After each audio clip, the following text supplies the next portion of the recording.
Hello and welcome. Thanks so much for joining us today. We'll be getting started at 11:30. In the meantime, I do have some intro questions. They should be popping up on your screen. These are completely anonymous, so just fill those out for us. We're just interested in you as readers, so let us know what kind of titles you'd like to borrow in Libby, maybe what your favorite genres to read are, how many books you typically read in a month, and then, of course, what motivates you to read. Welcome, welcome. So excited to see so many people coming in. We will get started at 11:30. Like I said, in the meantime, feel free to answer those intro questions, completely anonymous.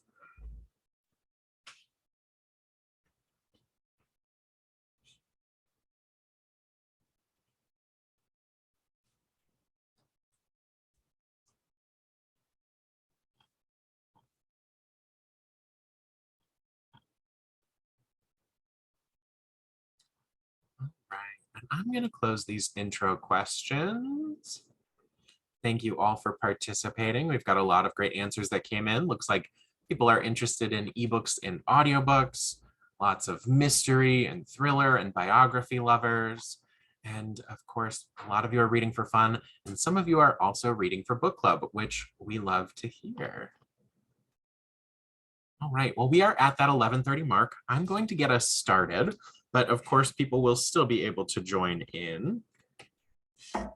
So welcome. Thank you all so much for joining us for the Learning Libby with the Experts webinar. This morning, we'll be taking you through everything you need to know about the library reading app Libby. We'll start off with the basics, those everyday, need to know things so you can function and enjoy your favorite ebooks, audiobooks, and magazines. We'll take a 5-minute break in the middle where you can, of course, get up and stretch, download the Libby app, or you can stick around and take our mini quiz. And then we'll wrap up our morning, actually it'll be afternoon by that point, with our tips and tricks session. Now, these are some of our favorite features, and I like to think of them as the cherry on top of the sundae. So some extra ways to enhance your experience. Now, before we dive in, I figure we should probably introduce ourselves. My name is Joe, and I'm here from OverDrive. You may have already heard of OverDrive or the OverDrive app, and we are those people. We took all of the feedback that we received over the years about OverDrive and turned that into Libby. So Libby's built from the ground up with user feedback in mind. At OverDrive, I'm a part of the digital bookmobile team. So we have a big old truck that goes across the US and Canada, visiting libraries and helping people just like yourselves get started with Libby. Now I'm here with the other half of the digital bookmobile team. Hello, good morning. My name is Marissa. As Joe said, I'm the other half of the digital bookmobile team. I always like to give him a hard time and say that he has the boring half of our job. So he hangs back in Cleveland where OverDrive is headquartered. He does all the desk work like managing our budget and planning our tour route. And then I get the exciting half of our job, which is traveling with our digital bookmobile and helping library patrons learn Libby. So in my 3 years at OverDrive, I have helped thousands of people learn how to use the Libby app, both just getting started, so those brand new users, and then also if existing users come onto the bookmobile, I'll help teach them tips and tricks as well, which is our second session. So we're really excited to be here with you today to get you started with Libby or teach you those tips and tricks. Definitely excited to be here today.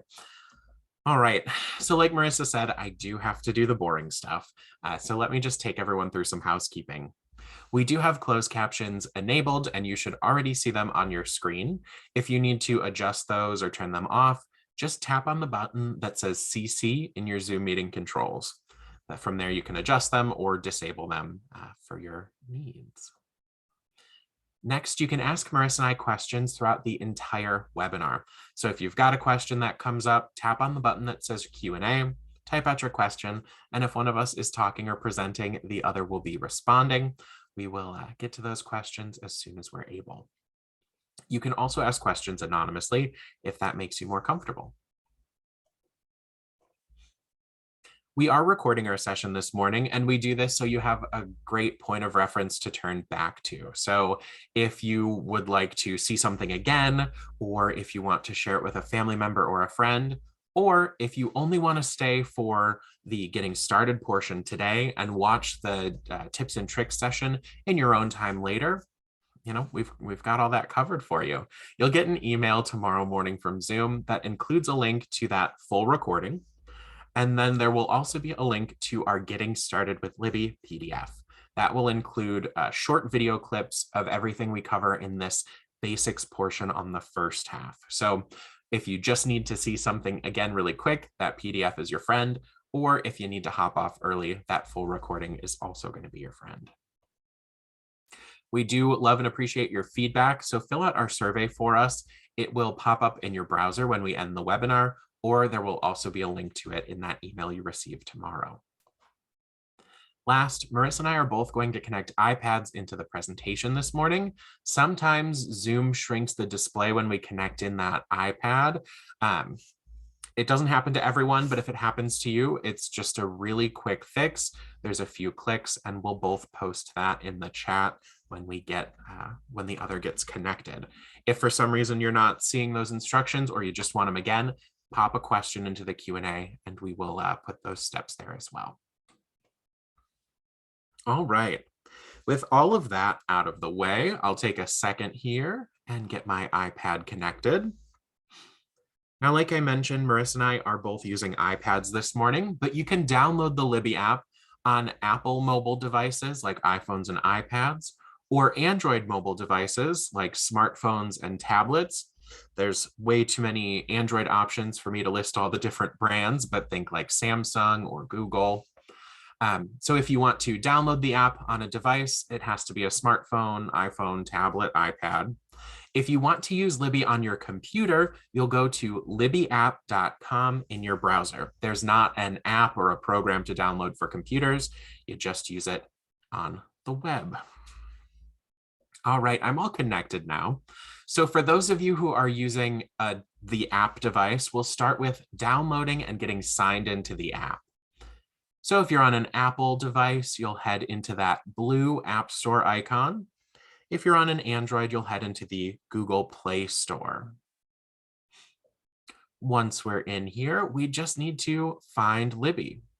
So I'm going to tap on search, and then I'm just going to type in Libby. And I tend to ignore search suggestions when I type things in and just hit search or go in my keyboard. Because when I do that for Libby, she is going to be one of the top results that pops up. So I can see Libby by OverDrive. We're looking for this maroon app icon with Libby reading her book. Now, the Libby app is completely free to download and use. And on your screen, you'll see either get or install. So you'll tap get or install and let that app download, give it a minute. You may be prompted to sign in depending on your device settings into your app store. So just have those passwords handy just in case. But once again, Libby is completely free. Now, once we're all downloaded, we'll leave the app store and head over and open up Libby for the very first time. Now, when I open up the Libby app, she has a few questions for me to help me find my library and get signed in with my library card. I only have to do these steps the first time I set up my device, and then going forward, Libby will remember my info so I can always dive right back in. So our first question here, do you have a library card? I'll say yes. And now we need to find our library location. So we're going to use search for a library, and I'll talk about this more in a second. But I just wanted to quick point out copy from another device. If you're like me and you want to use Libby on a handful of devices, like I use my iPhone and my iPad, you'll get one device set up first. So start with your iPad. And then when you're all set, you can use this copy from my other device button on your iPhone, and Libby will pull all of your info in so we can really have a quick setup for any additional devices. So if you're setting up a second or a third, that'll save you a lot of time. But let's get through our first device. So I'll tap on search for a library. And I like this option because I can come in here and just type in my zip code. Libby wants me to give her a rating. I think you're 5 stars, Libby. There we go. And we can see right here, we've got some options popping up right away. So today, I know most of our folks joining us are from the Centerville Public Library. So you may see the name of your physical library and its address popping up here first. But what we're actually looking for is this name right up at the top. We are a part of the CLAMS digital collection. So when you're looking for it, make sure you see CLAMS because there are 45 total branches that share this digital collection. So I'll tap on that to choose CLAMS. And then we'll wrap up the download and sign in process by signing in with our card. So I'll tap on sign in with my card. And then here, we want to make sure we tap on CLAMS library patrons for our home library.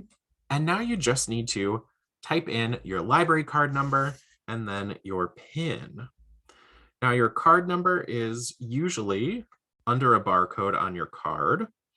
Just enter the numbers, no dashes, no spaces. And there we go. Once your card number's in, we'll tap on next. And then I'll just pop in that PIN. Once that PIN is entered, I'll tap on sign in. And as long as I typed that in correctly, there we go. My card has appeared here on the screen. And I can see I have the ability to borrow up to 5 items at a time. And I can place a hold on up to 15. I'll tap on next. And that has given us access to our library's complete collection of eBooks, audiobooks, and magazines. This is where I get to hand it over to Marissa. She is going to take us through those basics, everything you need to know for your day-to-day life in the Libby app. Marissa is using a demo library from OverDrive this morning, so you will see some different collections on her screen, maybe some different names, but the way that the app functions will be exactly the same. Now I'll be hanging out in the Q&A in case you have any questions. I see I already have one waiting for me. So Marissa, I'll hand it over to you. All right, thank you, Joe. So now that Joe's taken us through the download and sign-in process, I'm going to take us through those getting started topics: how to borrow, how to place holds, how to navigate throughout the Libby app. And before I get started, I just want to give a final reminder about that zoom ratio, because this is where it's really important to see the bottom of my screen. So down at the bottom, you should see a navigation bar. It has 5 icons within it: search, library, menu, shelf, and timeline. If you cannot see those icons, then that means Zoom has shrunk your screen, and Joe just put instructions in the chat on how to fix that. It's a couple of clicks. It really is quite easy to fix, and that way you will be able to follow along much easier with me as I talk about all of these getting started steps. So I am going to cover all of those icons at some point in the getting started presentation here today. But we're going to start out with the second icon that you see in the navigation bar. It looks like a little library building, and it says library underneath. So when you tap on that library icon, that's where you're going to go when you want to browse your library's entire collection of eBooks, audiobooks, and magazines. Now, something really important that I'm saying here is that we are browsing the library's collection. And I use the word browse because it's a lot like if you were to walk into the physical library not knowing what you wanted to borrow, and you're just browsing the shelves and seeing if something on the shelves catches your eye, sparks your interest, and you're like, all right, I'm going to borrow this and, take a chance and read it. So when we are browsing at the library, up at the top of the screen, there are filters. These filters are a really great place to start when you want to browse the library's collection. You could tap on Just Added, and that's going to give you a list of titles that are new to the collection. So your library recently purchased them and added them to the collection. Available Now is a great place to go if you want to find a book in a hurry. You don't want to be placing holds and getting on wait lists. You want to find something that's available to borrow right now so that you can start enjoying it right in that moment. The last filter here is a really good place to go if you are in any way a genre or subject reader. We saw in our entry poll, we had people who were interested in mysteries and thrillers and biographies. If you are someone who generally sticks to a subject or genre like that, and you want to just look at a list of books that fit that subject or genre, you can tap into subjects, choose mystery, and then you'll be presented with a list of mystery titles. Now, in addition to the filters, we can start scrolling down the screen here, and you'll come across a section that is labeled Guides. And guides do differ from library to library. So if you end up adding additional library cards to Libby from other library systems, you might see that these guides are going to be different depending on what library you're looking at. But your library does have a kids and teens guide. You also have a magazines guide, and then an Available Now guide. And what guides do is just point you in the direction of certain content based on a specific criteria, like age range or format. So if I went ahead and tapped into the kids guide, I'm going to be presented with curated collections that are specific to kids. It's all going to be made up of juvenile content. So two great places to start when you're browsing, the filters at the top and then the guides as well. But then you can keep on scrolling through this main page here. And this is where you're going to start to see general curated collections that your library puts together for you. Now, these are a lot like if you were walking around the physical library in the summer and there's an end cap that's displaying beach reads. And then when you go back to the library in the winter, that end cap now is displaying cozy mysteries or holiday recipe guides. These curated collections that you'll find on the library page rotate throughout the year, just like those physical collections do as well. So always a good place to go and find something new as well. The library always wants to show us something fresh to spark our interest. So those are the three ways that you can browse around your library's digital collection to see if something sparks your interest. Now, in the case where you do know exactly what you're looking for, maybe you have a particular title in mind, maybe you want to search for your favorite author, what you can do in that instance is tap on the search icon within that navigation bar. It's the little magnifying glass that you see there. It says search underneath.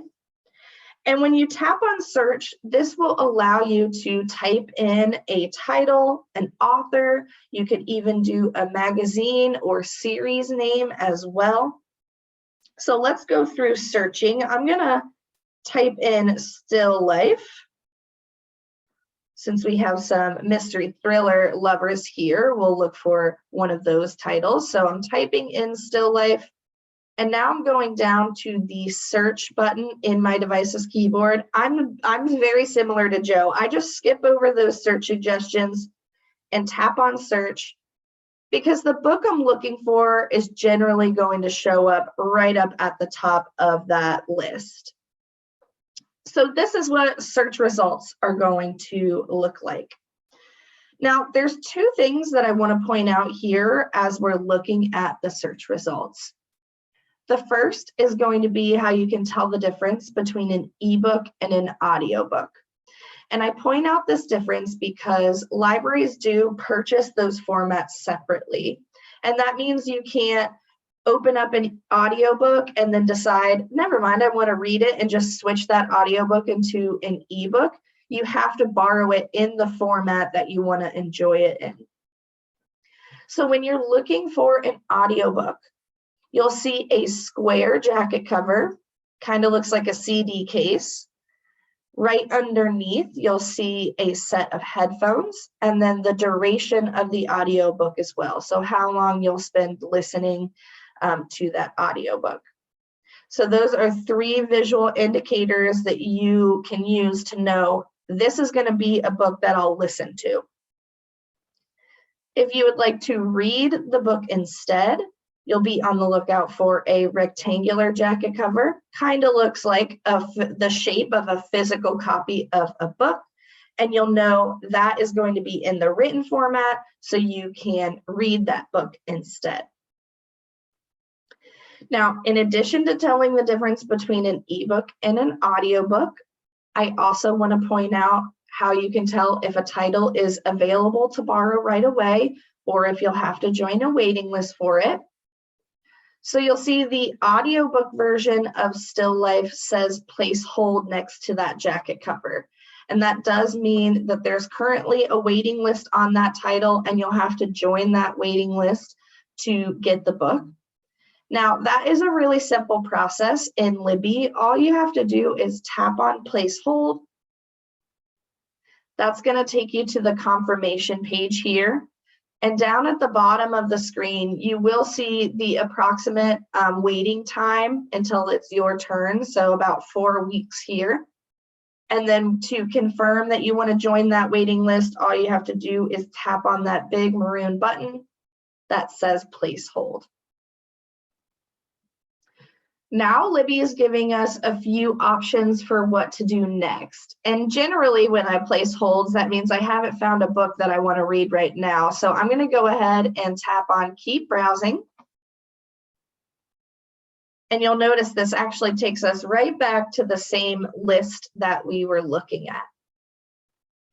So if a title is available to borrow, it's available now, it will say borrow right next to the jacket cover like the ebook version here. And we could tap on borrow if we want to do that. But let's pretend, maybe a friend who's had some shaky recommendations in the past has recommended this title, and we want to make sure we're going to enjoy it first. What we can do is tap on the jacket cover itself, and that will allow us to read the back jacket cover information. So we're viewing those title details and we can decide, okay, this time they're giving us a good recommendation. I'm going to go ahead and borrow it. And you'll see there's a borrow button here on this screen as well. So I'll go ahead and tap on borrow. Now, on the borrowing confirmation page, I want to point out up here at the top, you can see we're borrowing Still Life for 14 days. 14 days is the default lending period at your library, but you can switch this up if you would like. You can tap on that 14-day button there, and you have the option to increase that lending period to 21 days if you would like.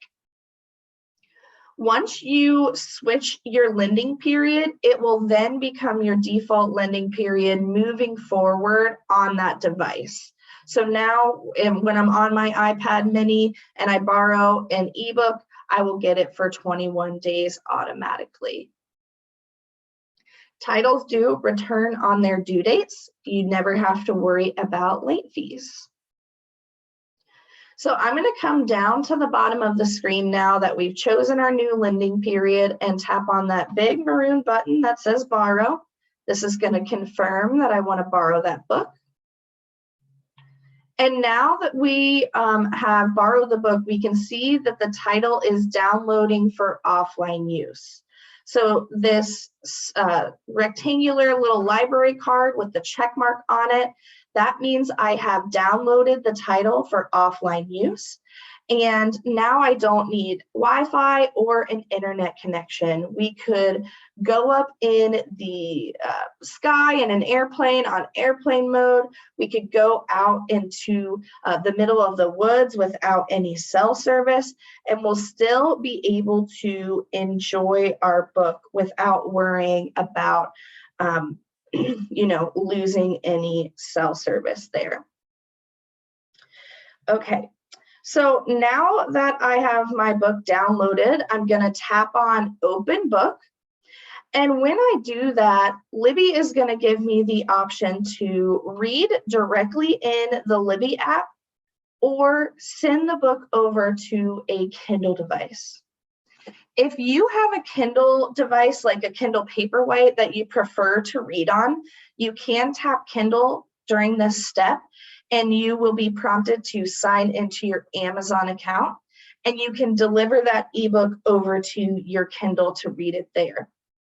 Now, I don't show this step live because it requires me to sign into my Amazon account, but I do have a 30-second video in our PDF that you'll get tomorrow that if you do want to see that process, you can watch that video and see it there. For our live presentation here, I'm going to open this book up here in the Libby app so that I can show you some of Libby's key reading features. So when you open up an ebook, you'll have menus up at the top and the bottom of the screen here. You'll see Libby's counting the pages right now, but we will see our reading progress right here. So I'm on page 1 of 534. When you want to begin reading and you want to just drop these menus off the screen, all it takes is a quick tap of the finger or click of the mouse in the very center of the screen, and those menus will disappear. Then you can start tapping or swiping on the right side of the screen, and that's going to start paging you forward. Now, one of my favorite things about reading digitally is that we can customize the way an ebook looks to fit our own individual needs. So you'll see I wear glasses. Sometimes I have a hard time with smaller font. So I want to show you how you can customize the ebook experience to really work for you instead of the other way around. So I'm going to tap on the very center of the screen here. That's going to bring our menus back up. And then up in the top right-hand corner, you'll see an A icon. That A stands for appearance. So anytime you want to change your reading appearance, that is what you're going to be on the lookout for. Within the appearance menu, there's a few things that you can change to customize that reading experience. The first is text scale. So this is going to be the size of the font. You can use this slider here to increase or decrease your font size. I'm going to go back one more. There we go. Next, we have lighting. So I'm currently in bright mode. That is Libby's default. But we have sepia and then also this dark mode available as well. This is really great if you like to read at night and you don't want that bright screen in your eyes. You can switch that over to dark mode as well. I'm going to go back to bright there. And then right underneath that, the last thing we have is book design. Now, book design is just Libby's fancy way of saying font style. So these are the different font styles that we could put that book into. I always like to point out this open dyslexic font style because it may help some users with dyslexia while reading. Now I am going to put this back to my default before I leave this menu. And the reason I do that is because these settings are sticky.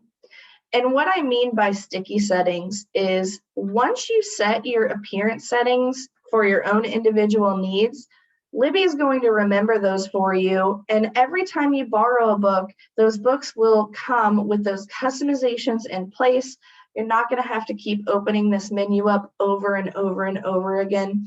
Libby will remember the size of the font, that background lighting, and your book design or your font style every single time. Okay, so I'm going to drop this menu out of the way. I'm just going to tap right above this menu and it will drop off the screen.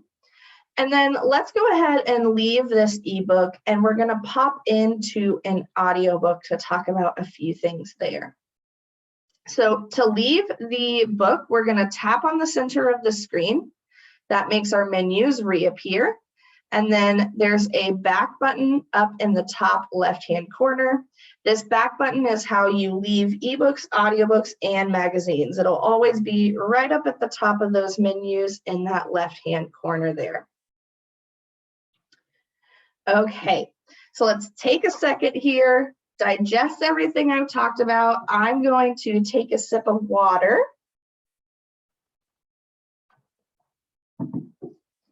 And then what I'm going to do is reorient everyone before we move forward. So let's go down to the bottom of the screen here. The first thing I want to point out is this little bar that you see on the right side. This is what we call the Now Reading bar. It's showing still life in there because it is the last book that you had open in the Libby app. And it's just Libby's way of giving you easy access to the last book that you were reading. So if you ever see this bar and you want to pop into your book, you can tap on it. It's going to open your book right back up. I'm going to dismiss that for now so we can see the full navigation bar. And let's review what we've covered already. So first, we went to the library to browse the library's entire collection of ebooks, audiobooks, and magazines. We had the filters up at the top where we could look at what was available now, or we could search by subject. We then could see the guides if the library points us in the direction of certain content based on a specific criteria like kids or teens books. And then we also had those curated collections that the library puts together for us just to spark interest, and those change throughout the year. Then we went over to the search icon. That is where we looked for something specific. So that's when, remember, we have a specific title or an author or a magazine or a series name. We are now over on the shelf. That's the fourth icon that you see within the navigation bar.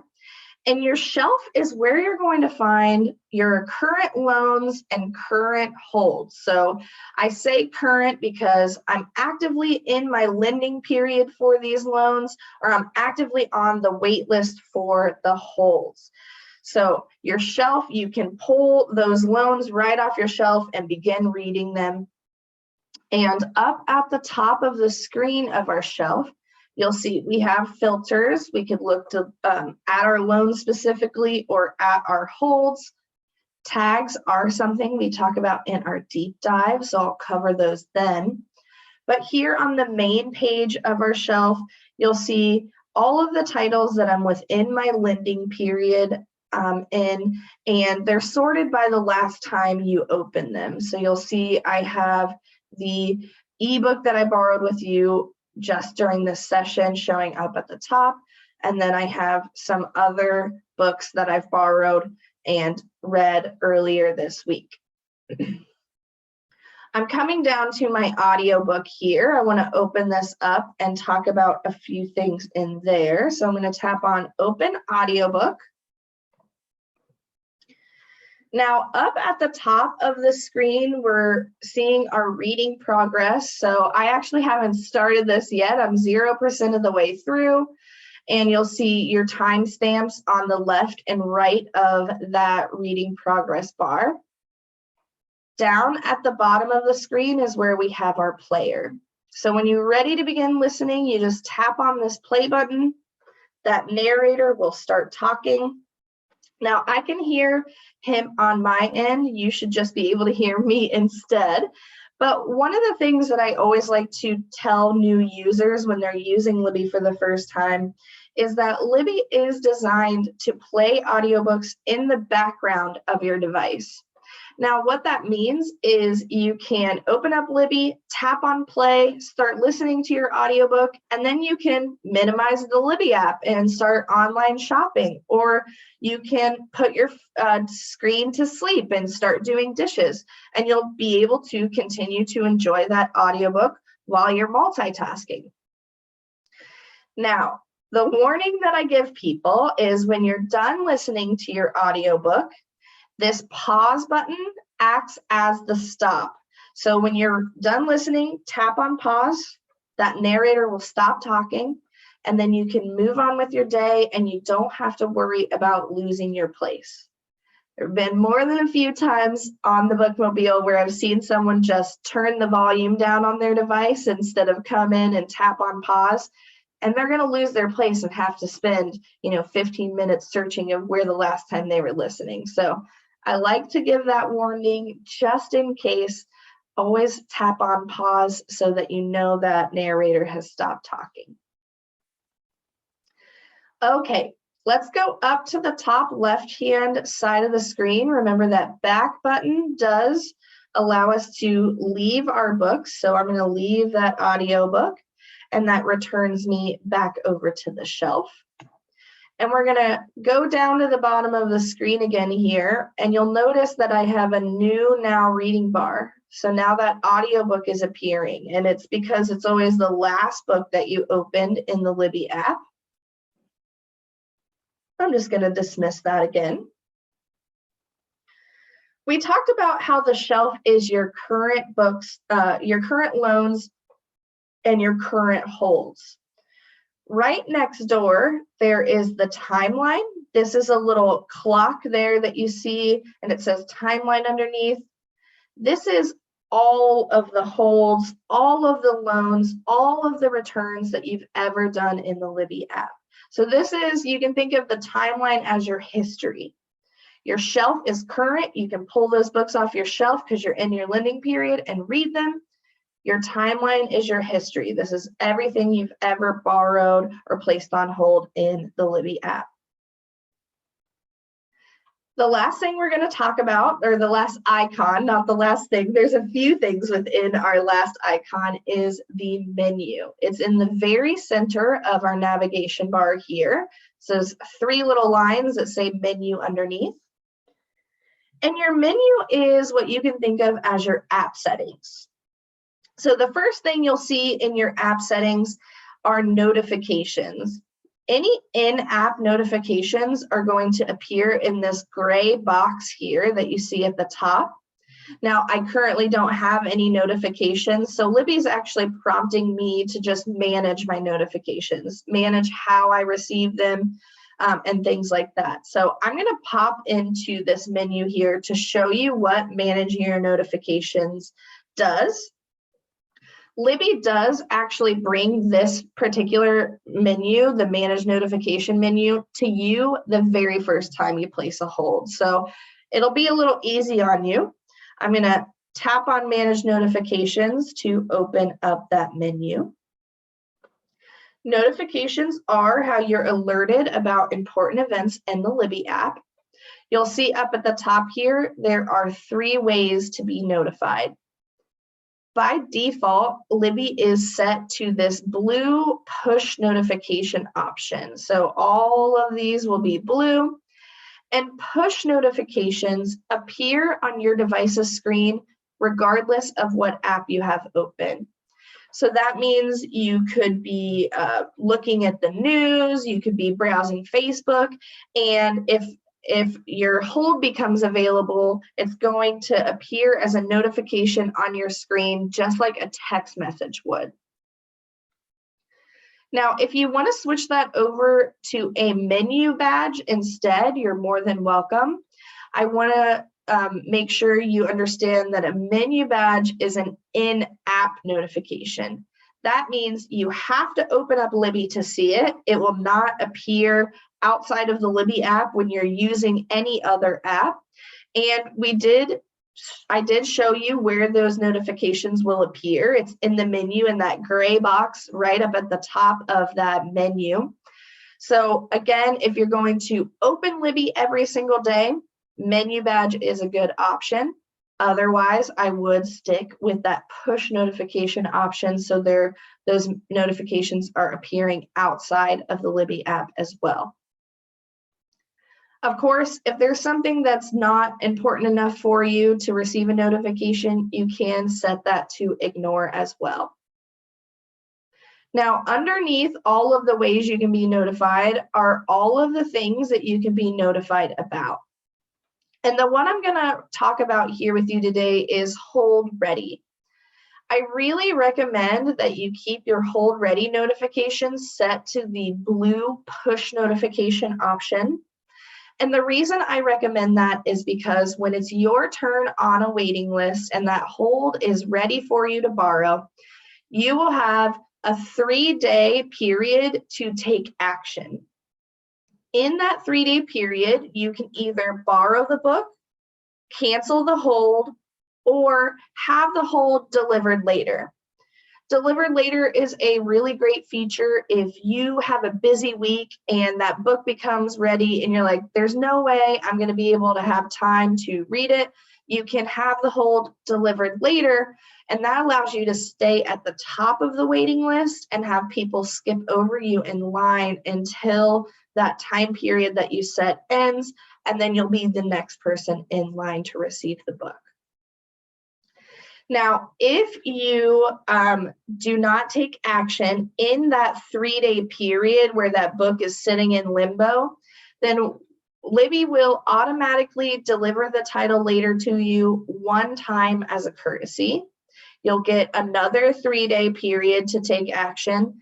And if in the second 3-day period where that book is sitting in limbo, you don't take action again, that's when Libby will cancel your hold. So that means you'll have to go and find the book again. You'll have to rejoin the wait list, which puts you at the bottom. And that is why I want to just make sure you all keep your hold ready notifications set to that push notification option so that when those books become available, you can take action and you're not missing out. I'm telling you from experience, it can be a day ruiner if you wait 4 weeks for a book and then forget to take action, and then you have to wait another 4 weeks. All right, so I'm going to come up to the top here. I'm going to tap on back. This is going to take us back to the main menu in Libby. Right underneath our notifications, you'll see your libraries. This is particularly important for you as a Massachusetts resident. And this is also something that Joe and I are wildly jealous and envious of you for, is that you can add multiple digital collections and multiple libraries to Libby. And as a Massachusetts resident, you actually have access to 7 or 8 digital collections total with your single library card. What that means is you can jump between your different library collections. Some libraries buy more copies of certain books. Some libraries might buy a copy of a book that another doesn't. And so I want to show you how you can add these additional collections so that you can have the most books available to your disposal. So I'm going to come down under your libraries and tap on Add Library. This screen should look familiar. Joe touched on it at the beginning when we were finding our initial library. Now he typed in the zip code. What I'm going to do to find the additional libraries is type in clams. If you remember, that is the name of your digital collection. So once you type in clams, you'll see that under the branch, you'll have clams appear under all of these 8 digital collections: Sales, C.W. Mars, Boston Public, etc., etc. Any of these digital collections that you see clams underneath will allow you to sign in with your library card. So let's go ahead and do Old Colony Network. I'll tap on that. And now I'm going to tap on sign in with my card. When Joe showed you this at the beginning, you tapped on CLAM's library patrons here. You'll see underneath partner libraries, we'll go ahead and tap on CLAM's underneath the partner library because we're visiting from CLAM's to this new digital collection. From here, you'll type in your library card number and your PIN, the same exact library card and PIN that you use to sign into CLAM's. And then once you are done, you will have access to all of those other collections. So you'll need to sign in to every single one. It's going to take a long time the first time, but then once you do that, you'll actually be able to copy all of those library cards or those digital collections over to your other device using that copy from my other device code that Joe showed us in the beginning. And all of your collections, when you're done, will appear under your libraries. And you just have to tap on each individual one to visit and browse that library's collection. So again, wildly jealous. As an Ohio resident, we have pretty good library systems that share, but Massachusetts is unlike any other. So very, very lucky. Okay. Last thing we're going to talk about, or last topic we'll talk about, is help and support. So in our menu, the first thing I want to point out under help and support is settings. If you tap on settings and then scroll down to the bottom, you'll see a section labeled Customize Navigation. This is what's going to allow you to add labels next to your icons in the navigation bar. This is something I really recommend to new users. You'll see in this section under navigation bar, we have a toggle for labeled icons. By default, these are turned off, but I do have a 30-second short video in that PDF that will allow you to follow my instructions to turn those labeled icons on so that you can see the labels underneath. It's really going to help when you're first getting started with Libby, navigating around the app. I'm going to tap on back up at the top twice. First, it's going to take us to settings, and then when I tap it again, it'll take us to our main menu. And we'll finish off with get some help. So there are a few ways that you can get help with Libby. The first way is asking Joe and I questions during this presentation. Second way is asking the library staff at your library. They can help you as well. And then there's two ways within the Libby app that you can find help as well. So I'm going to tap on Get Some Help right here. And up at the top, you can see this little search bar that says, how can we help? I say this is more of a self-guided help. You type in a keyword or search for a topic, and Libby, the computer, is going to try to answer that for you. So let's say I want to ask Libby, how do I return a title early? Even though titles return on their due date, maybe I see there's a waiting list. I want to pass it over to the next person in line. Pardon me. We'll type in return and then tap on returning books. She's giving me this helpful article. And Libby here is telling me the instructions for how to return a title early if I want to do that before the due date. Now, if you're having a deeper issue, maybe you're having trouble downloading a book, or maybe you have a question that Libby just doesn't seem to know the answer to, you can always come down to Ask Our Support Team. If you tap on this, this is going to connect you with real life people. They're living and breathing, I promise. They're also very friendly, and they'll be able to answer any questions for you or help you troubleshoot if you're running into any deeper issues. So those are the two ways that you can find help and support directly in the Libby app. And that wraps up our getting started session. Those are all the things that you need to know to function within the Libby app. So I'm going to pass things over to Joe here to get us into some next steps.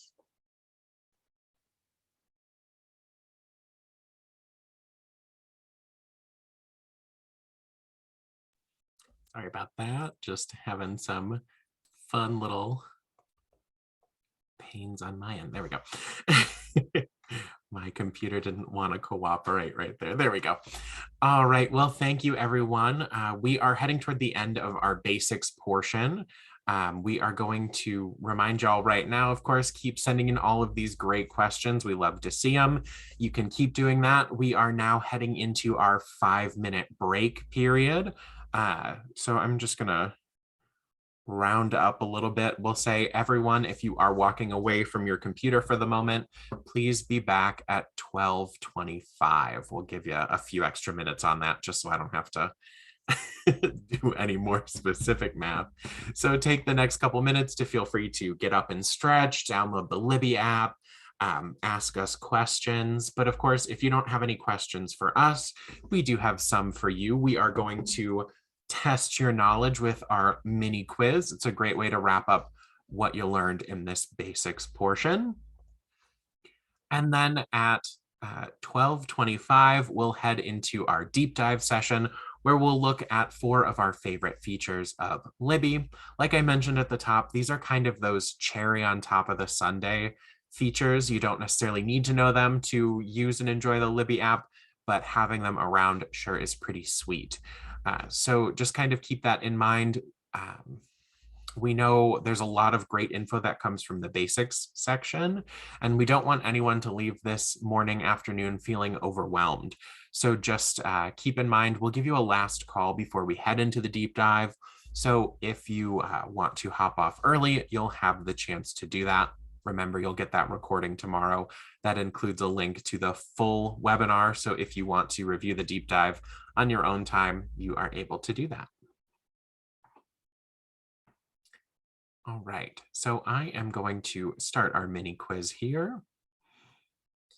And let's see, the questions are going to pop up automatically on your screen. They are completely anonymous, so just give it your best answer. If you're unsure, you can either guess or choose unsure. In the navigation bar, what do you tap to browse your library's collection?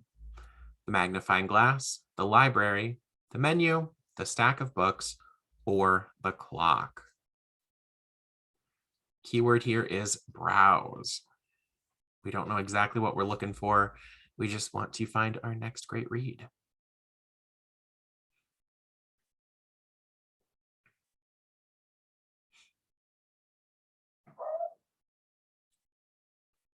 Must be, if any of you heard my handsome dog in the background, there must be someone in the window up front he's barking at. We'll close this in 5, 4, 3, 2, 1. All right, so let me play this video and see if that gives us the answer. When you want to find your next great read, you go to the library. As easy as that. Just like you'd go to the physical building to search around for a book to pick up, you do the same thing in Libby. You can use filters, you could use guides to kind of direct what you're looking for, or you can hop into any of these curated collections made by your local librarians, same way you see their different end caps and displays in the physical building. Now, when you know exactly what you want, like a title, author, series name, or the name of a magazine, that's when you go to the magnifying glass and type that in. So if you want to browse around, you tap on the library building. If you know exactly what you're looking for, you search with the magnifying glass. Great work, everyone. All right, our next question, we're going to still hang out in the navigation bar. What do you tap to find your current loans and holds? So same answers, magnifying glass, library, menu, stack of books, or clock. Where can we find all of the books we've got borrowed and anything that we've got on hold?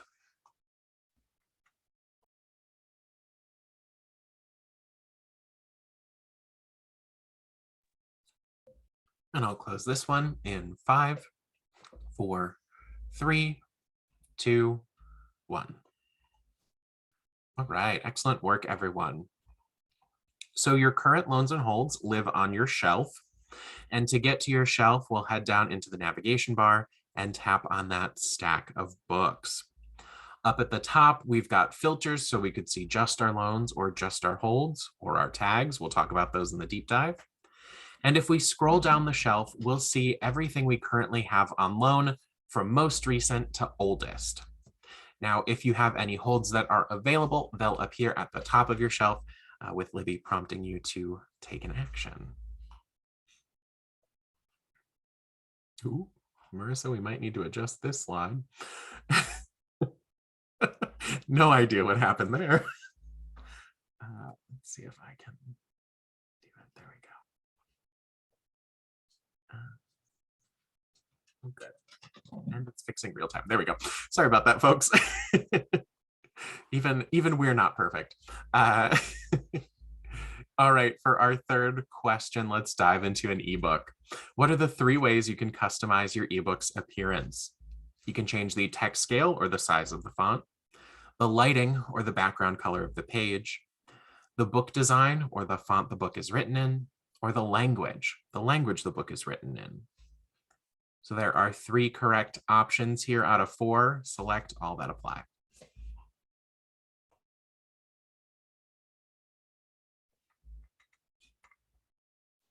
And I'll close this one in 5, 4, 3, 2, 1. Excellent work, everyone. We usually stump a couple people on this one, but y'all who answered got it. So when we want to adjust our appearance settings, we tap in the center of the screen and open up that appearance menu. The first thing we can change, of course, is that text scale, make it as large or as small as you need. Then you can change the lighting. Bright is the default, but you'll find what works best for your eyes. And then last, we have book design. There are 5 pre-made fonts, including the font the book was printed in and our Open Dyslexic. But I do like to point out that custom option where you can even adjust things like the spacing between lines of text. Now, we usually try to trick people with language. Your library does offer books in a variety of different languages, but just like how you have to pick if you want an ebook versus an audiobook, you'd also be choosing if you wanted that book in a different language. And Marissa will show us some helpful filters to make sure that we are always seeing the books we want to see.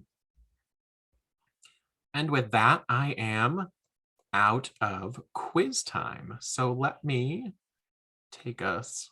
Ooh, where did my buttons go?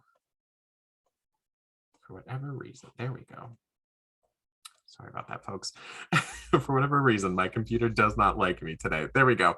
So thank you all so much for joining us. This does wrap up the basics portion of the morning. As I promised, I wanted to give everyone a last call before we head into our deep dive session. So take a moment now to decide if you want to hop off early, just kind of sit with all the great things that we just shared in the basics.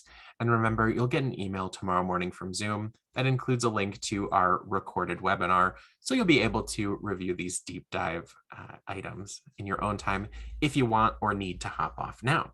So no worries. If you're leaving, tap leave in the bottom right-hand corner of your screen. And thank you so much for joining us today. We really appreciate you taking the time to meet Libby. Now, for those of you sticking around with us, just going to give 2 quick reminders, once again, about closed captions. They are enabled. If you'd like to turn them off or adjust them, use the button that says CC in your Zoom meeting controls. Continue asking all of your wonderful questions. Marissa and I will both be answering them as we go here. We do this session a little differently. So Marissa is going to take us through 4 tips and tricks. She'll talk about those first, and then we've got about 10 minutes set aside at the end where we'll answer questions live. So if there's anything you want to see in Libby, we'll most likely save those toward the end when we can display them directly in the app. So some questions I'll be answering as we go, and some things we will kind of talk about toward the end. So Marissa is going to be showing us magazines, some great ways to navigate through them. Then we'll talk about filtering and refining lists to find the books we like faster. Then we'll go into our favorite tip of them all, tags, what they are, how we use them, and some ways you can use them as well. And then we'll wrap up with making and exporting notes and highlights. Great for those of you in school, or as we saw in our survey, book club, lots of folks in book club. So this will be great for you. And then of course, great if you just like to make notes in your books. All right, Marissa, I'll hand it back over to you. And Marissa's going to dive right in with magazines. All right, thank you, Joe. While I get connected, first I want to say, I don't know if we've ever seen that many people get the 3 ways you can change your eBooks appearance right. Every single person, and the sheer amount of people, that's awesome. I'm so proud of you. And also really great questions coming in the Q&A. So if you get a chance, I really recommend going into the answered section when we get into our Q&A. Pay attention to me now, but then later on, go into the answered section. There's lots of good questions being asked as well. Okay, so we are going to start off with tip number 1, which is navigating magazines in Libby. So I already have a magazine borrowed and downloaded to my shelf. You can find magazines the same ways I showed you to find ebooks and audiobooks. You can browse at the library, or you can search for a specific magazine with the search icon. So let's go ahead and open up this issue of Popular Mechanics here.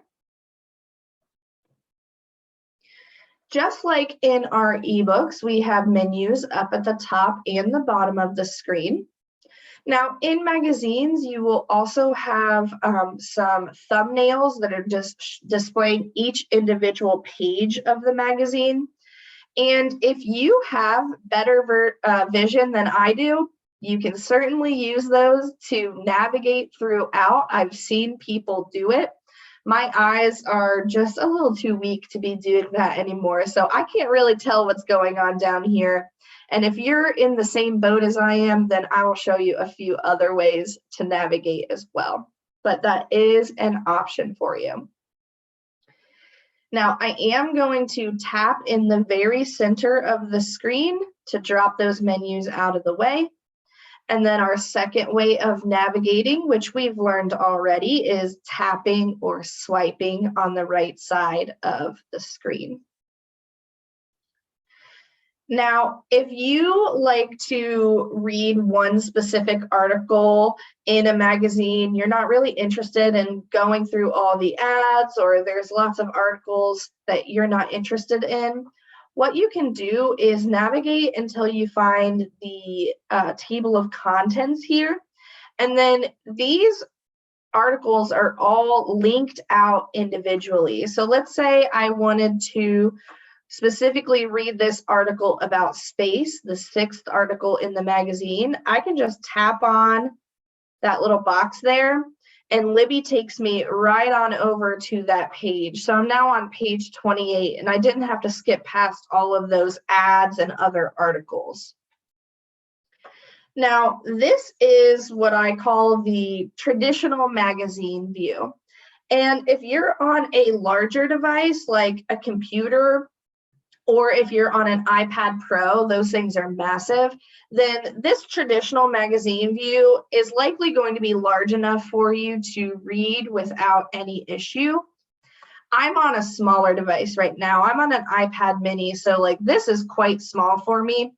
And so what you can do in those instances is down in the bottom, you'll see a little circle with a page inside of it. If you tap on this will bring up the article view.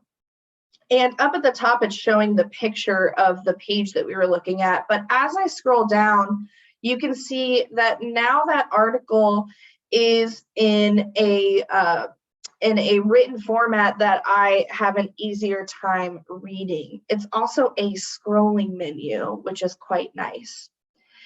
And down at the bottom of our screen here, you'll see that there's an A icon. And you are all experts at reading settings. You all got the 3 reading settings right. So if you tap on this A icon, you can adjust your text size. You can also switch over to dark mode. So you can customize your magazine experience just like your ebook experience as well. One thing I will mention though is if you have set your reading appearance settings in an ebook, your magazines will automatically follow suit. So you'll notice my font size is actually the font size that I had customized in my ebook experience as well. Now, down on the left side of the screen, you'll see arrows pointing forward and backward. This is how you can stay in this article view, but navigate throughout the magazine anyway. So I'll just point forward here. I'm going to tap that forward arrow. I ran into an ad. There's another ad. There's my next article. So I'm staying in this article view and I can enjoy that next article that comes within the magazine. Back is going to do the same thing. It's just going to take you backwards in the magazine instead of forward. And then in the very center of those arrows, you'll see this little table of contents icon.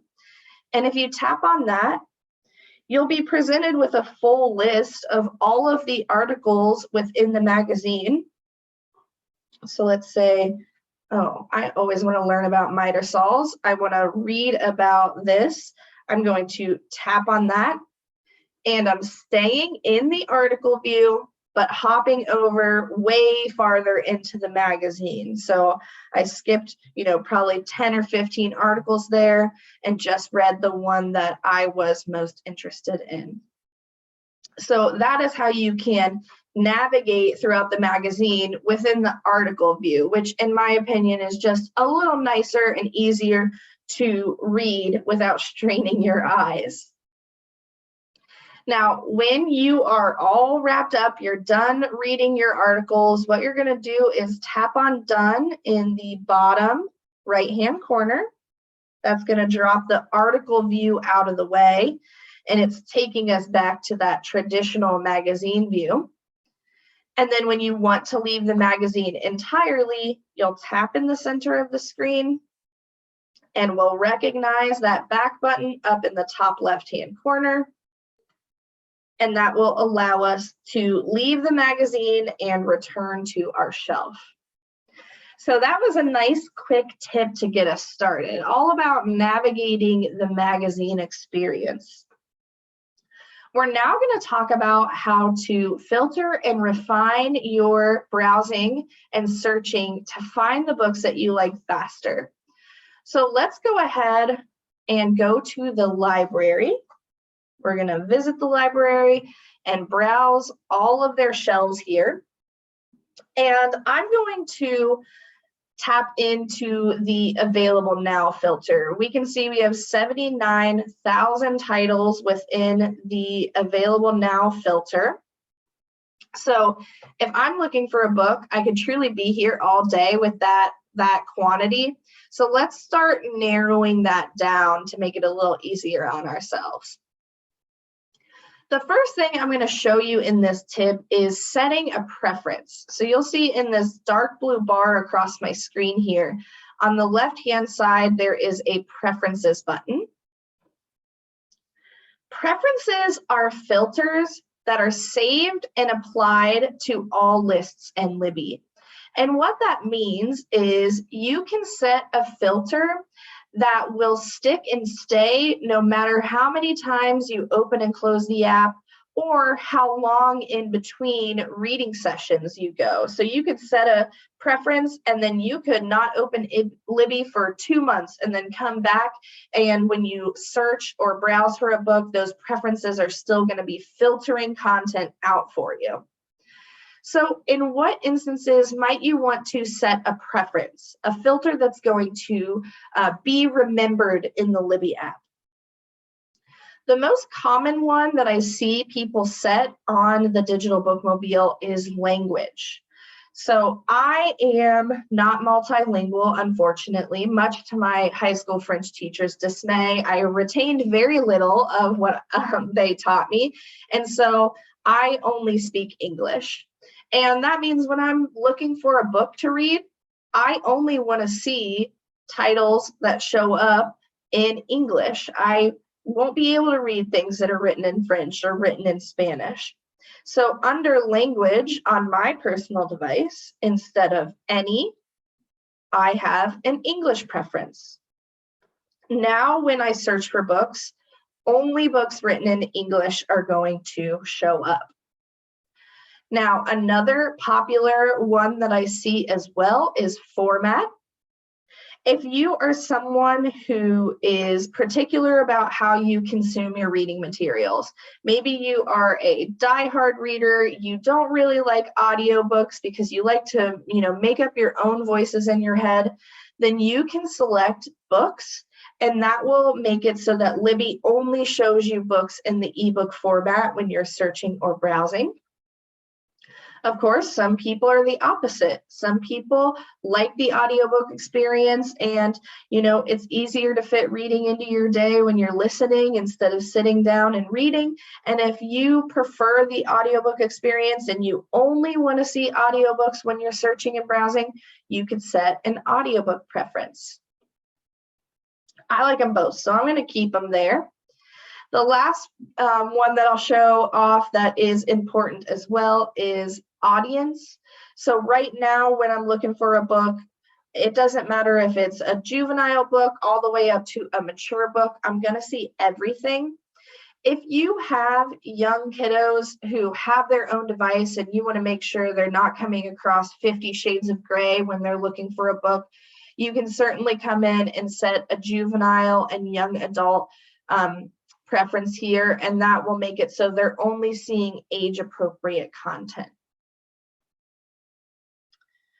All right, so something important to remember when you're setting preferences is that when you're done choosing what preferences you'd like, you need to come down and tap on Apply Preference. If you're on a smaller device, like a phone, you might need to scroll down to see this button. So I want to give that warning. Tap on Apply Preferences, and you'll know that that preference has been applied if a number is displayed next to that button there. So I have my English preference set, and that's why I'm seeing a number 1 displayed. So that is how to set a filter that is saved to the Libby app and will continue filtering your searching and browsing moving forward. If you want to set a temporary filter that is not saved, it's just for the search or browsing that you're doing right at that moment, you're going to refine instead. That's on the right side of the screen.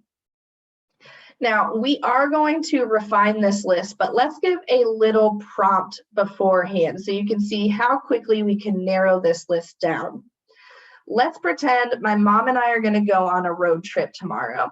So I need to find an audiobook for us to listen to on our way. That's going to be the format that I'm looking for. My mom likes mystery historical fiction. So I'm going to make sure that we're browsing by that genre.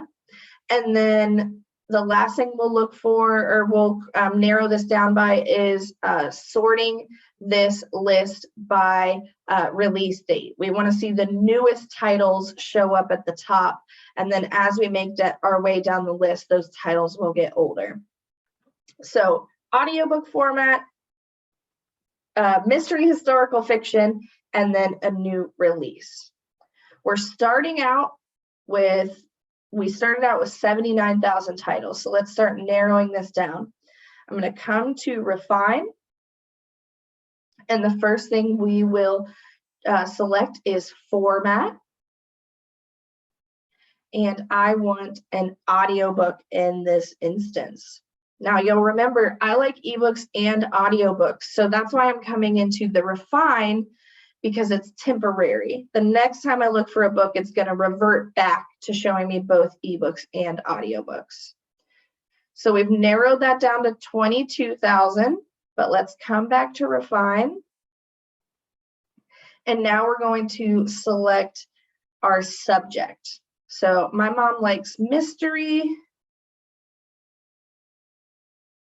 2,900. I'm going to come back to refine again because she doesn't like just mystery titles. She likes those mysteries to also be historical fiction. So I'm going to come down, tap on historical fiction, and we have now narrowed our 79,000 title list down to 221.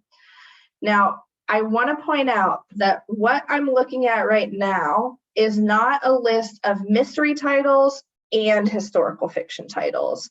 It is a list of mystery titles that are also historical fiction titles. They're both at the same time. And I point this out for you so that you know you can find niche subjects. Between 2 and 4 subject filters is generally where you want to stay. Once you start adding any more than that, Libby's going to be like, there's not a book that exists that's 7, 10, 15 different genres at once. So I generally stick between 2 and 4 if you want to find those niche subjects. All right, we have one more piece of criteria to meet, and that is a new release. So I'm going to come back to refine one more time, and we're going to come down to sort by. Right now, this list is sorted by popularity. I instead want to sort it by release date. That way, the newest titles are showing up at the top of the list, and then they'll get older and older as we make our way down. And we, again, started out with 79,000 titles, have narrowed this list down to 221 audiobooks. And that is how you can filter and refine your searches so that you can find the books that you would like faster. One of my favorite tips. I really love showing you how you can get those books fast. Okay, so that was tip number 2. We're going to move on to tip number 3 now, and this is all about tags. And tags truly are my favorite tip of them all. Tags are how you can organize and keep track of books in Libby. And for anyone who is an OverDrive app user, this is one of the differences between OverDrive and Libby. So in OverDrive, you have a wish list, and then you have a history. But in Libby, you have the tagging system. So tags are really robust. You can create as many as you'd like, and you can name them whatever you'd like. And you can get really creative with those. So Joe keeps tag lists of books that he'd like to read to his niece.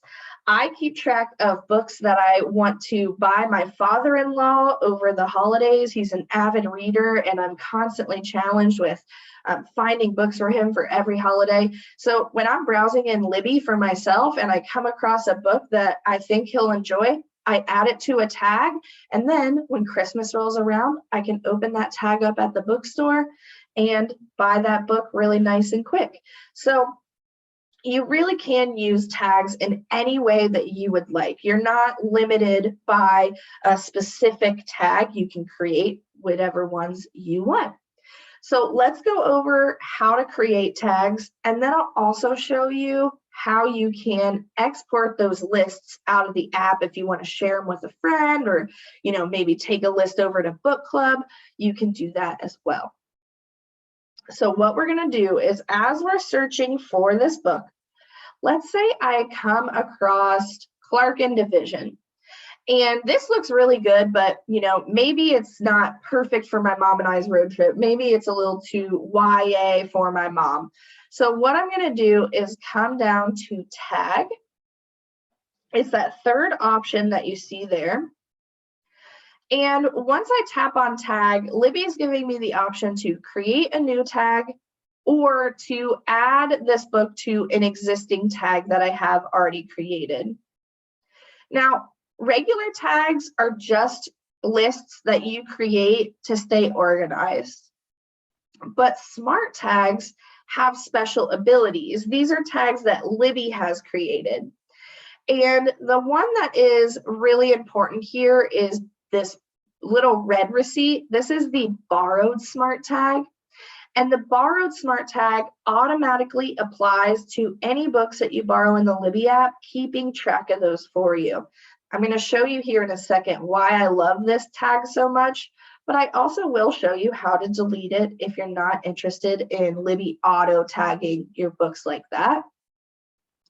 And then right below that, you'll see there's a Notify Me magazine tag. Now, the Notify Me tag is currently specific to magazines right now, but what it does is you can tag all of your favorite magazines with it, and then moving forward, Libby will then notify you every time any new issue of a magazine comes out. So you'll get that notification that says there's a new issue of HGTV magazine, and you're not going to have to keep searching for HGTV to find the newest issues that come out. So smart tags just have special abilities, and then regular tags are just for organization. You create those yourself. So I'm going to create a new tag here by tapping on New Tag. And we can name our tag and then add a description. And I'll actually answer this question live, Joe. So Lenore said, I tap tag and a piece of cake comes up. The piece of cake is a smart tag that is for sampling. So if you read a sample or listen to a sample of a book, you'll get a little piece of cake because you tasted it. Get it? And that will allow you to know that you've sampled that book in the past. So that comes up, if that's a good tag. If you start listening to the book and you're like, this isn't for me, then you'll know the next time you search for a book that you'll see that little piece of cake and you'll know that you've already sampled it. Okay, so for this, I'm going to name the tag. So I'm a big genre tagger. I'm a mood reader, so I need to be in the mood for a mystery title. So I will just go ahead and name this list mystery. And I know what that means, so I'll skip a description and just tap on go. And now you'll see that mystery has shown up right next to the jacket cover of Clark and Division. So the reason I love tags so much is because they appear when you're searching and browsing. So let me show you why that's so awesome. Let's say I'm scrolling through this list and I come across Devil in the Dark Water and I see that borrowed smart tag.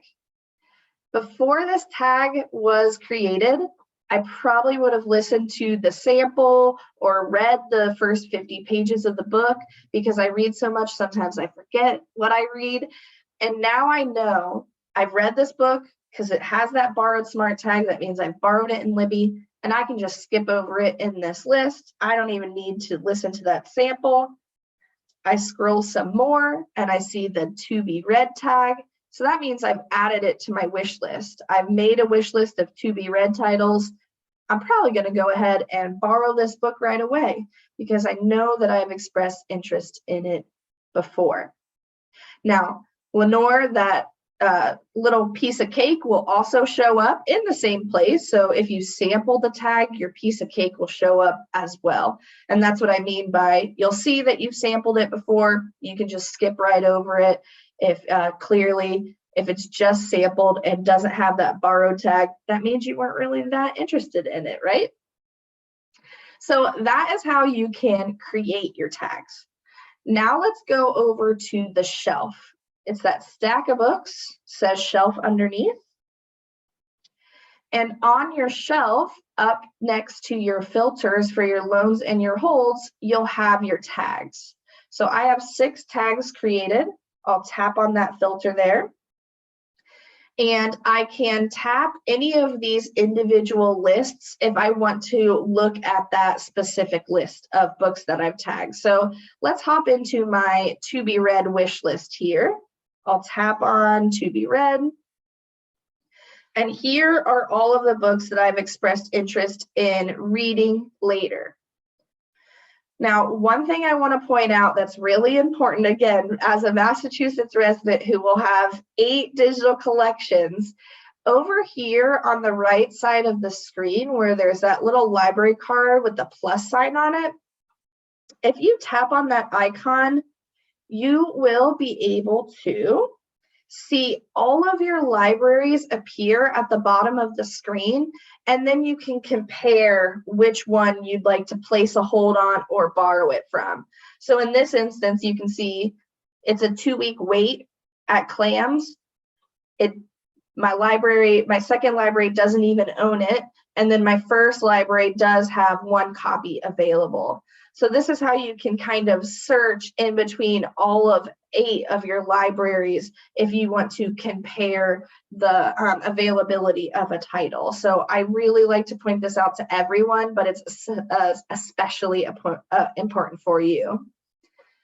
You can also borrow or place a hold directly from this screen as well. So you don't have to go to the title details page first.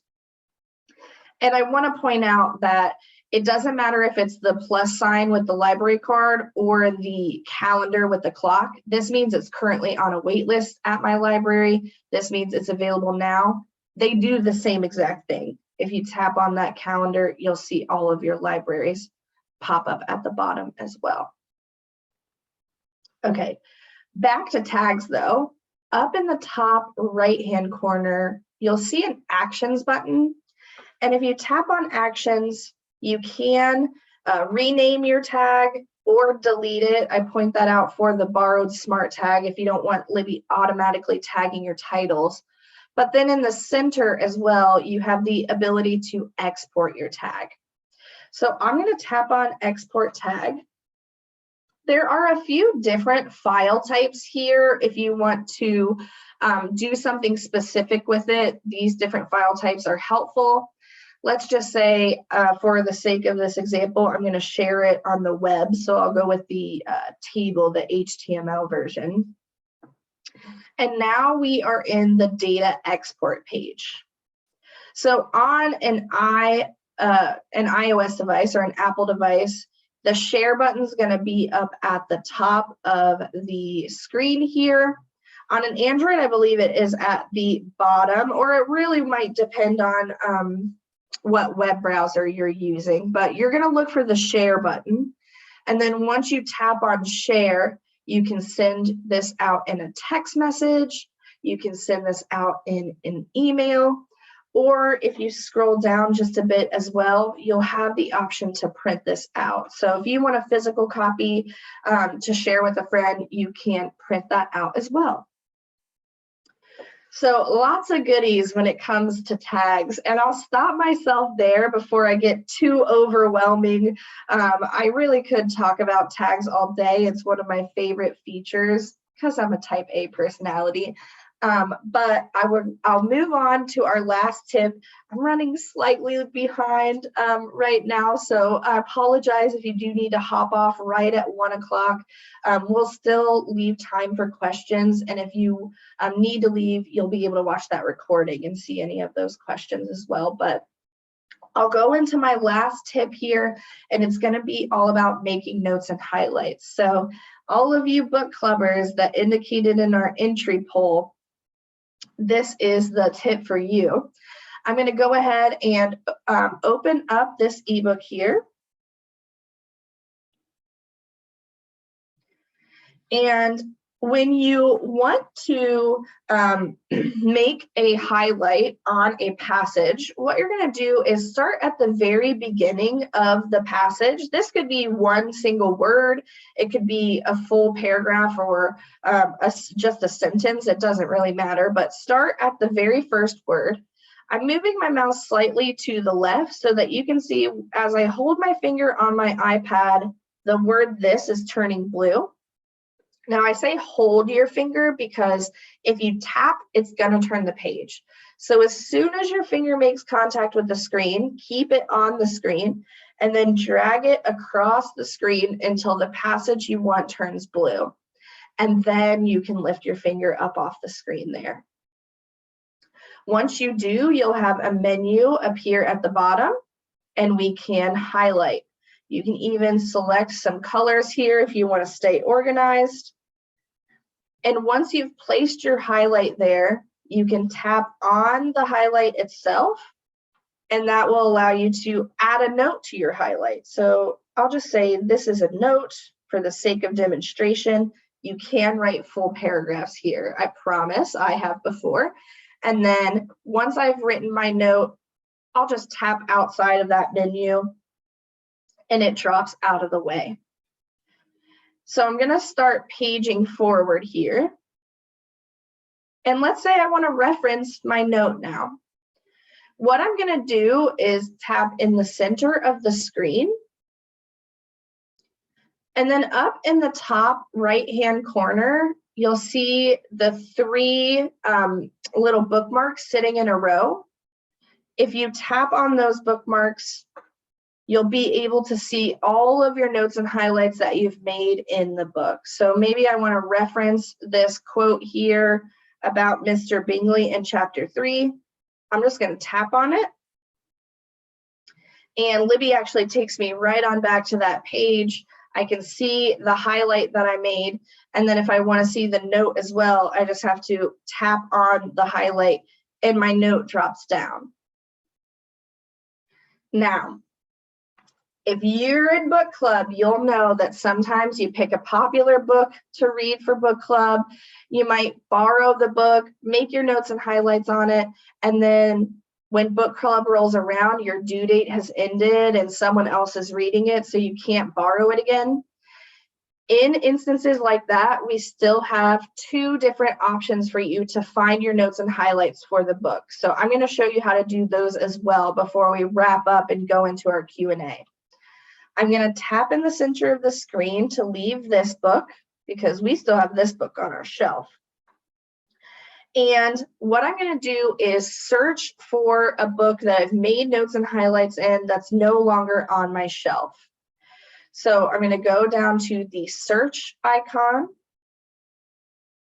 and I'm going to type that title in so that we can find that book in my library. And tap on search.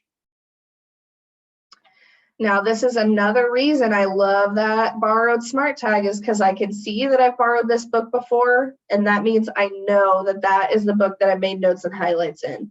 I'm going to tap on the jacket cover, and that's taken me to the details page. On the details page, you will have a reading journey for any book that you've borrowed in the past. And within the reading journey, up at the top, this actions button should look familiar.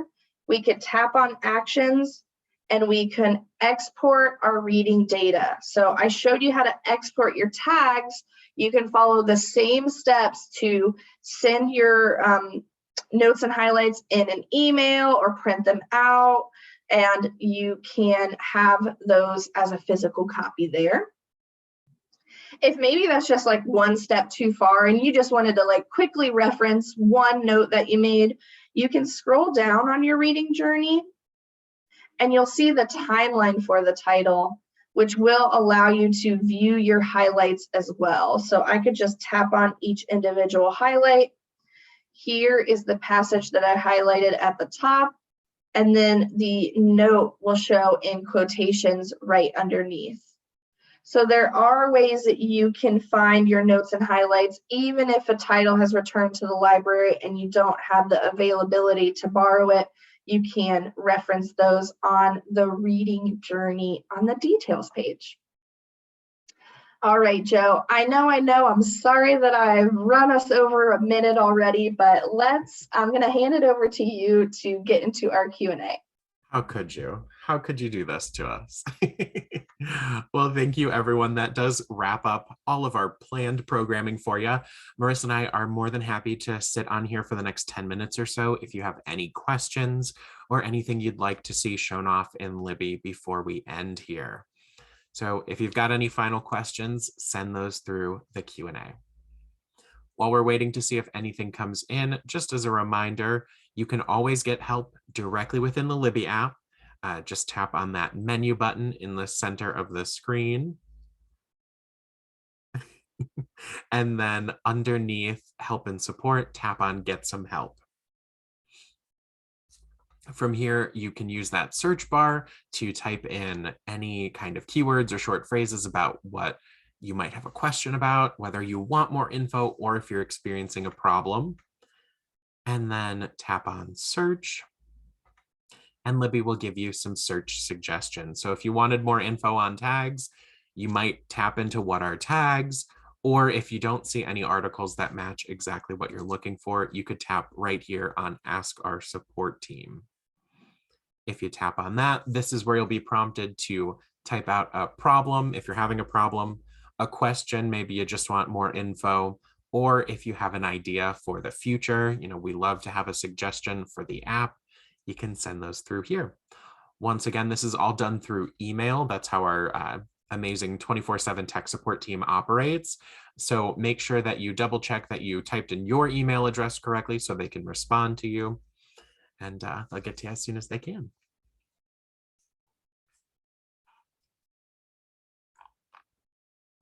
Just going to take a moment here to look through the questions we've had come through. We've had so many wonderful questions today. Just looking to see if there's anything I'd like to shout out. We are in, oh, go ahead. I was just gonna say, I think switching between libraries, Susan asked that, and I think that would be a really good one. So I'll do that. It's okay. You don't have to Vanna White me. I don't mind. If you go to menu, you'll see your libraries appear. Right now I'm browsing my digital library, but if I wanted to browse, the digital bookmobile library instead, I would tap on that. You can see now my logo has changed up at the top. So now I know I'm browsing the digital bookmobile library. If I want to go back to my digital library, I tap menu and select my digital library instead. And you'll see that icon has changed, or the logo, and now I'm back at that main library, my home library. So that is how you can switch between your libraries through the menu. Definitely. And if you open that menu back up, just as a little tip, your current active library will have a star on the library card. So just in case you're wondering which library you're in and you just open up the menu, you'll be able to see that there as well. Can't stress enough, you've got access to so many amazing libraries in your area, and you can jump between them.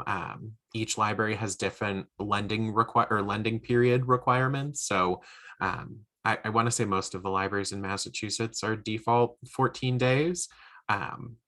But at Clams, you can check out up to 5 items at a time. So that's another great way, if you make use of all of those different cards, to be able to borrow a lot of wonderful materials or place holds, get on shorter lists, and all that. All right. Well, thank you all so much for joining us today for our Learning Libby with the Experts webinar. You had so many wonderful questions, and thank you for joining us and just enjoying learning more about Libby. Hopefully you found a lot of great resources here. Remember, our tech support team is available 24/7 directly within the Libby app, as we showed. And of course, you can always ask your friendly neighborhood librarian if you have any questions as well. We are going to wrap up here, so be on the lookout for that email tomorrow morning from Zoom that includes a link to our full recorded presentation, a link to our Getting Started PDF with short video clips, and of course, a link to our survey to let us know what you thought about today. We won't take up any more of your time this afternoon, so I guess we'll let you go. Thank you all so much for joining us today, and happy reading. Happy reading.